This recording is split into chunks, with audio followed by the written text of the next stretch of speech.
Сәлем, қалайсыздар? Біз бүгін диарея, яғни іш өтуге арналған құймақ жасаймыз. Бұл құймақты дәрі десек те болады, өйткені аскөктен жасалған. Оның құрамында ешқандай зиянды қоспа жоқ. Ал бұл құймақтың құрамын айтайын: сыр, жұмыртқа, күріштің ұны, қопсытқыш және аскөк керек.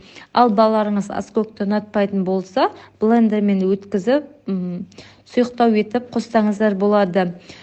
Сол кезде дәмі білінбей кетеді. Ал құрамын айттым: сырды үкіштен өткізіп, аскөкті майдалап турап, ұн, жұмыртқаны қосып, араластырып, қоймалжың маста жасаймыз. Сұйықтау болғанда тапамызды қыздырып, пісіріп аламыз. Арасына қаймақ жағып жесеңіздер болады. Ас болсын, лайк басуды ұмытпаңыздар.